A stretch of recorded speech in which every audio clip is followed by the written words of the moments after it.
A very good day to Dr. Noor Adwa and our fellow viewers. It is an honor to present our forensic audit simulation on one of the most high-profile corporate crises in Malaysia, which is none other than Sapura Energy Berhad. Currently, it is classified under the Practice Note 17, or better known as PN17. So today it's going to be about a critical examination of audit challenges and professional responsibilities in a PN17 environment. This simulation is not just theoretical, but it is grounded in the real 2023 and 2024 audit reports, recent restructuring updates, and international auditing standards including ISA 315, 570, 540, 550 and 240. We will demonstrate how the audit profession, when tested at its limits, must uphold its highest standards of independence, objectivity and professional skepticism. Before that, I would like to introduce our group members, myself, MG.DIVAHSHINI Manimaran, together with me, Yuqian Wang, Bruce Lee Han Loong, and Liu Wen Lei. All of us are practicing our own expertise to make sure that this case is properly safeguarded and in a well-detailed manner. Now, executive summary. All at the heart of this case is Sapura Energy Berhad, better known as SEB. It is a Malaysian multinational oil and gas services provider that has undergone a dramatic fall from grace. Once a proud symbol of energy innovation, SEB was classified as a PN17 entity in May 2022. Why? Because of its negatives, shareholders' equity, and massive financial obligations, including totaling over 14.3 billion ringgit in liabilities, exceeding its assets by billions. The PN17 status triggered an urgent need for restructuring, revaluation, and a total transformation of the company's operations and governance.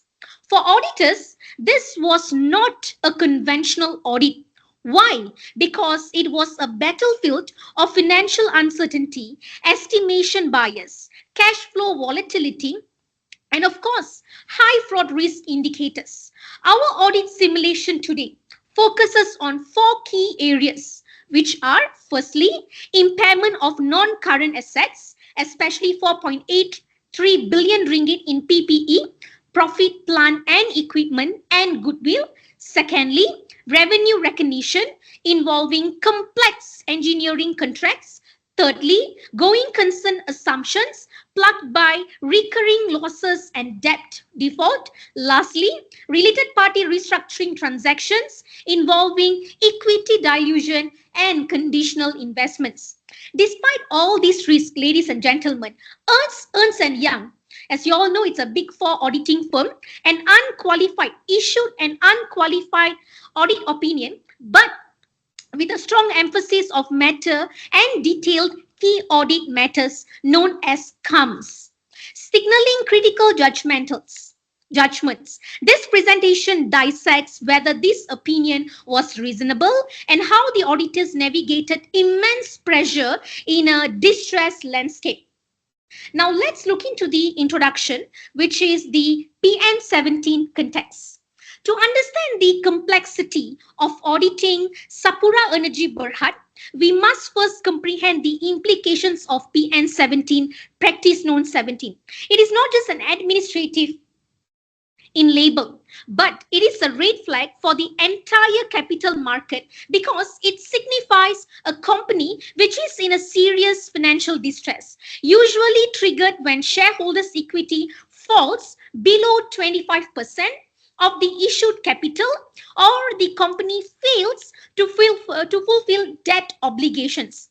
But when a company is qualified or classified under PN17, it must submit a regularization plan to Bursa Malaysia within a specified time frame or a period or a duration or face possible delusions. For auditors, a PN17 designation is equivalent to entering a high-risk engagement zone because the audit risk, it surges due to uncertainty uncertainty around the going concern assumption, which is ISA 570, high estimation uncertainty for accounting treatments, ISA 540, weak internal due to management turnover, focusing on the weak internal controls, and lastly, potential bias or fraud in financial disclosures, which is ISA 240. Now, Sapura Energy Berhad, it represents a textbook example of this challenge. Why? Because its PN17 status meant auditors could no longer rely on management representations alone. Instead, they had to integrate forensic level skepticism, legal reviews, and scenario analysis ratio into their audit planning and execution. So I would like to pass the floor to the next team member to proceed further with the presentation. Thank you. Okay, thank you, Diva. And I will start with a quick background on Sapura Energy Berhad and how it reached its PN17 status. So Sapura Energy is one of Malaysia's key players in the oil and gas service industry.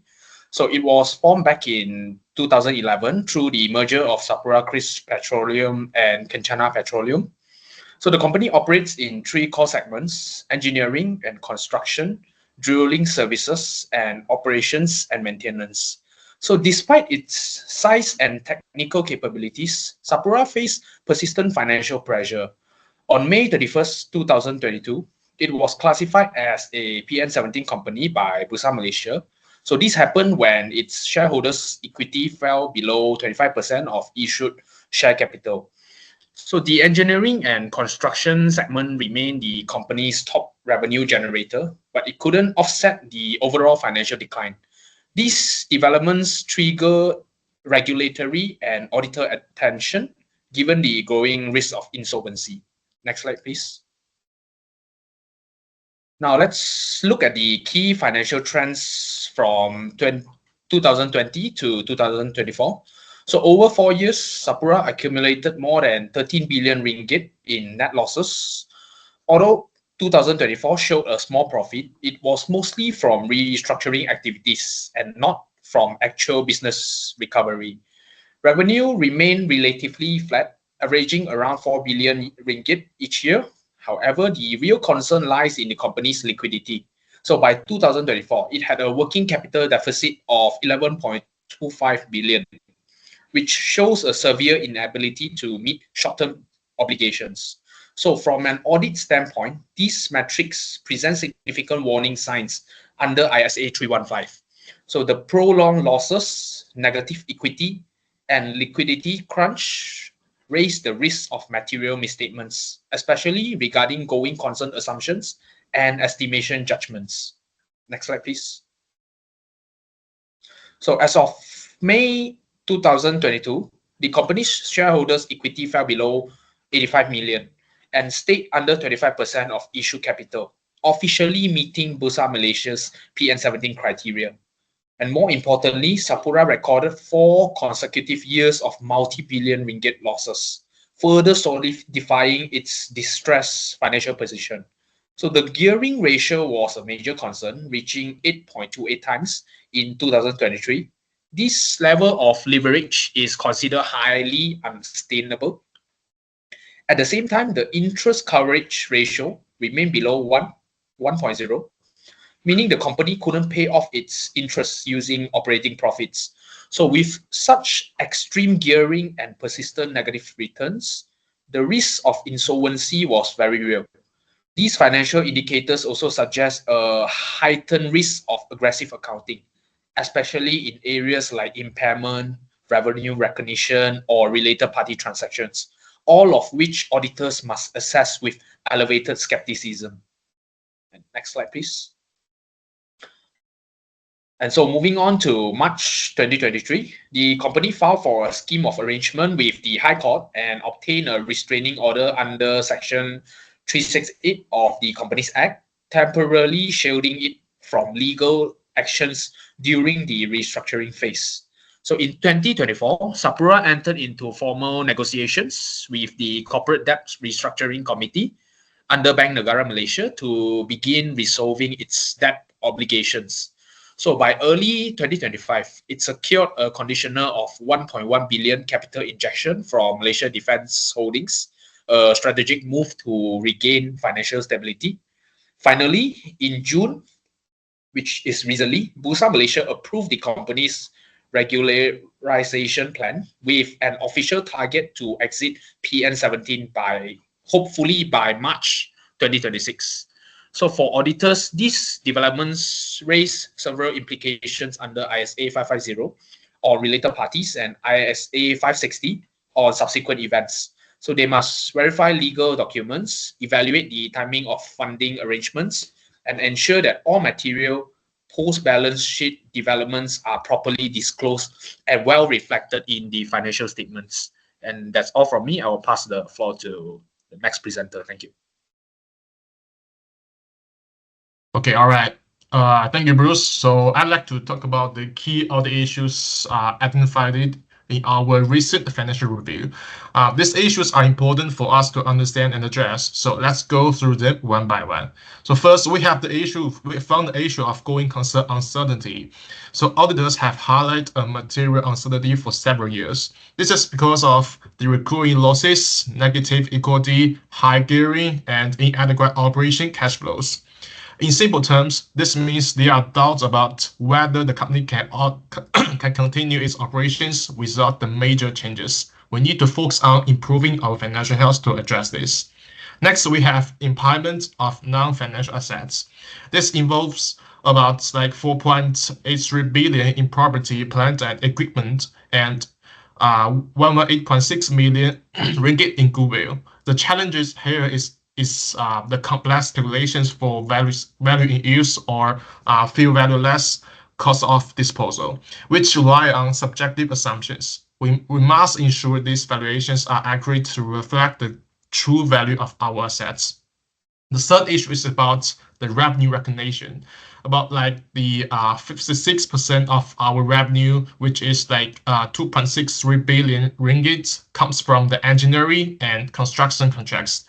This use the percentage of completion methods, which can create the risk of revenue overstatement, and we need to double check our methods to make sure our revenue figures are correct and reliable.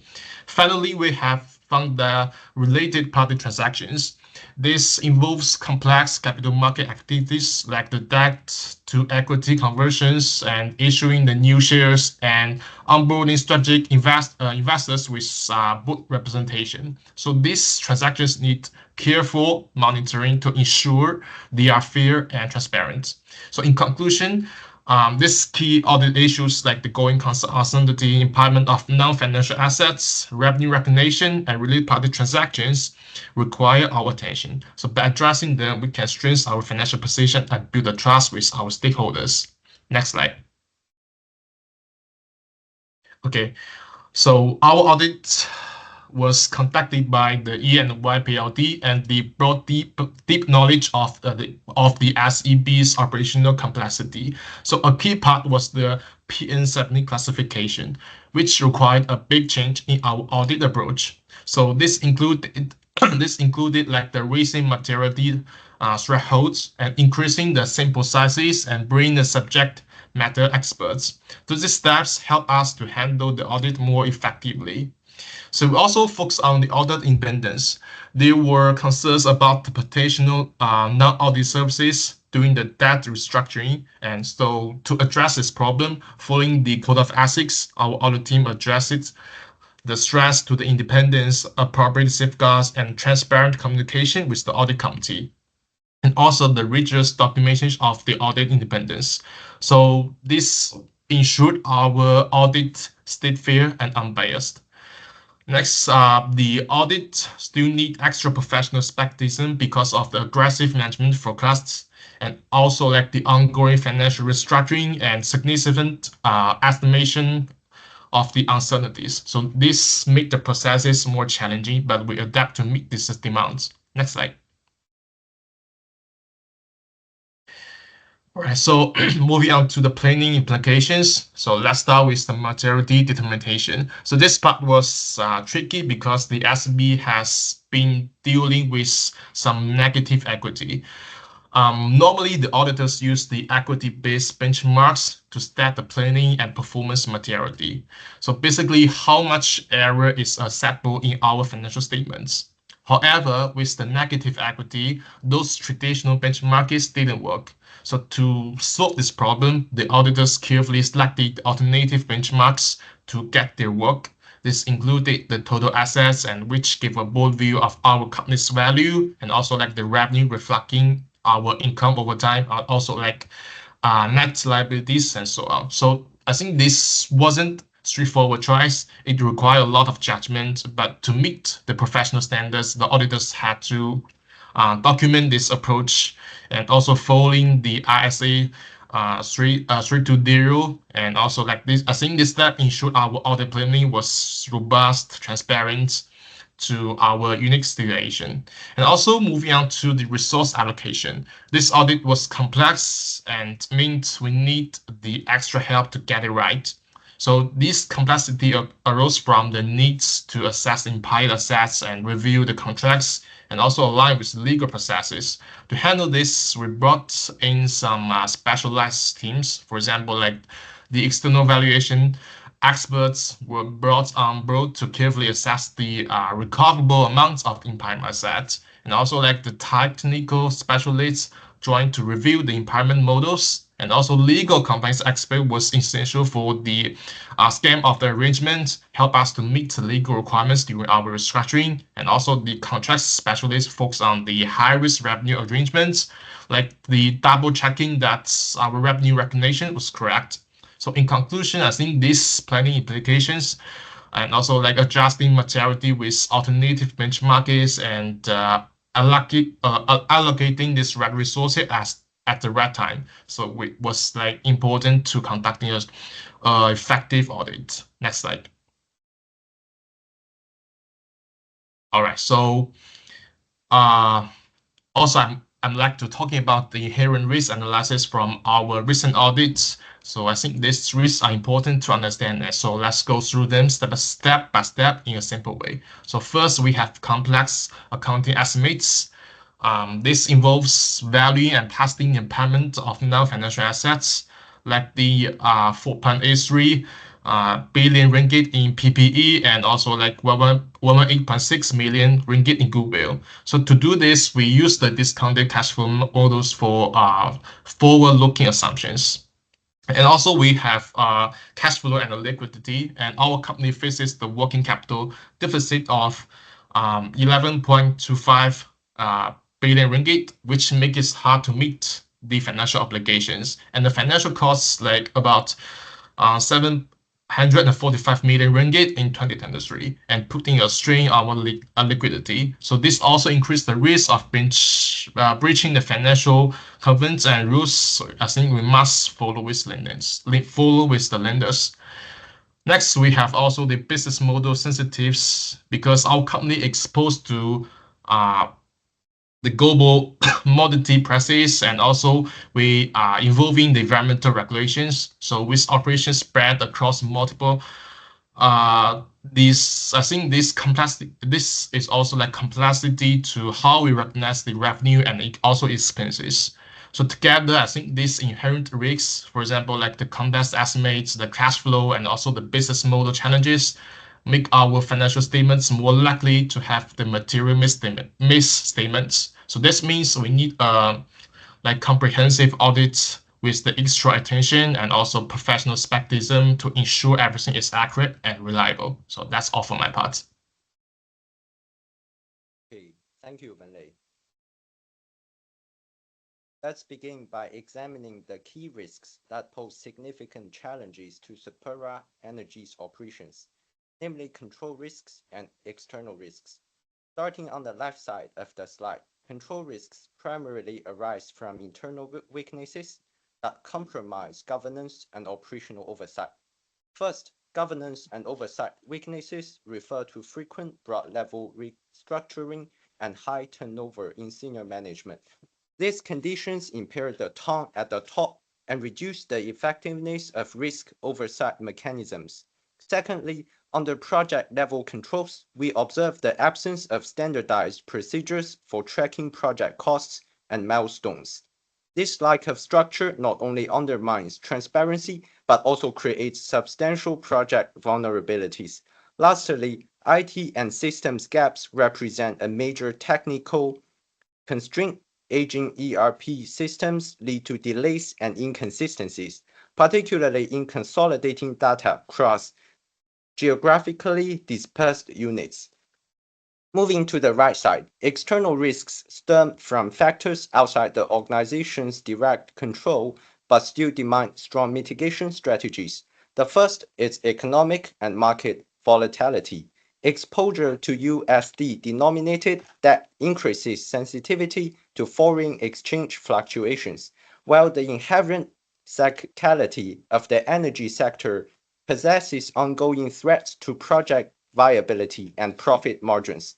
Next, under regulatory compliance, the company's PN17 status brings about stringent requirements from Bursa Malaysia and the Securities Commission, intensifying compliance obligations. And finally, ESG-linked risks have become increasingly relevant. The global shift towards sustainable energy and tighter regulatory focus on environmental performance are putting growing pressure on Sapura to enhance its ESG credentials. Together, these control and external risks create a complex environment that auditors must navigate carefully. This leads us directly to our next focus, the risks of the fraud. Next slide, please.